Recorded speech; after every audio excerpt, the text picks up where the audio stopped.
Welcome back, Raiders. We've got some insane news for you guys in this one, as Embark is dropping the November Northline update far sooner than anyone expected. Now, without wasting any more of your guys' time, let's get into it.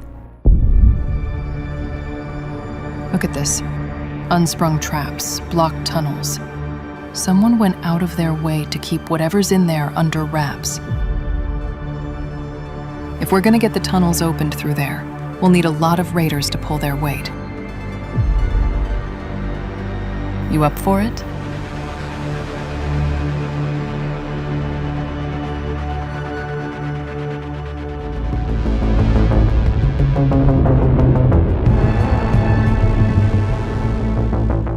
Embark states that beneath Speranza is a sprawling network of tunnels, and it seems that some of these have been sealed off with great effort.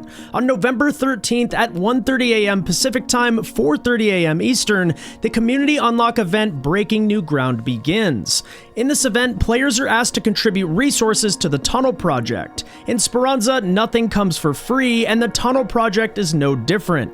Basic materials must be collected and donated for the restoration of the tunnels to reach the 5th map, Stella Montis. Any player that has played at least 5 rounds can participate in this community effort, which means basically everyone can join.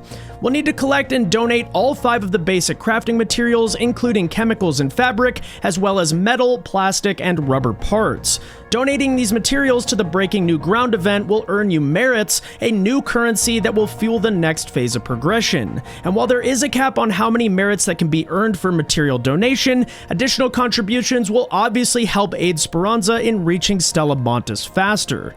They go on to state that carved deep into the northern mountains, Stella Montis tempts raiders to explore an abandoned facility that remains relatively well preserved compared to the wreckage of the lower Rust Belt. Cold and sterile, these ruins hint at what humanity left behind in its push towards the stars. The reconnection of the tunnels to Stella Montis will trigger the opening of Phase 2, Staking Our Claim. This is a new progression track with personal rewards and challenges, and will run for a limited time until December. Now, while how quickly the community reaches Phase 2 remains to be seen, with how high the player population is, I'd expect this to be a pretty crazy number that may take us a few days to complete.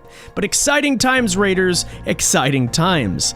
Next up, we have new Arc enemies, gameplay items, and much more. Embark states that raiders who investigate Stella Montis will recover rare resources, new gameplay items, and maybe even schematics for long-lost technology. The Northline update also introduces 2 new Arc enemies, each bringing distinct challenges to those who are brave enough to venture topside. The Matriarch is an imposing Arc machine that makes the Queen look friendly and can be found during a specific map condition. The Shredder will first appear in Stella Montis, challenging raiders to stay sharp in close quarter encounters.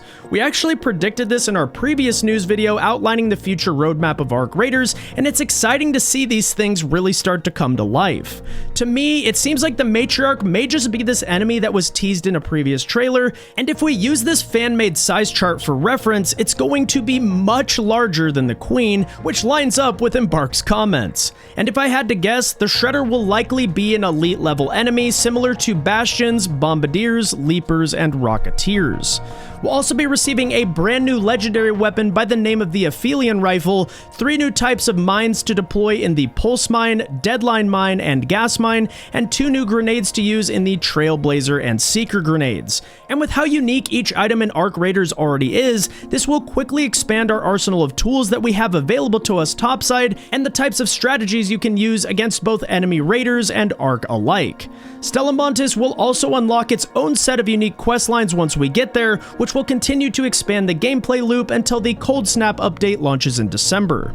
Tomorrow's update also comes with some fantastic quality of life changes. This includes some highly requested features such as the Duo Queue, which will join the Trio and Solo queues as separate ways of matchmaking players, as well as price reductions on cosmetics in the store.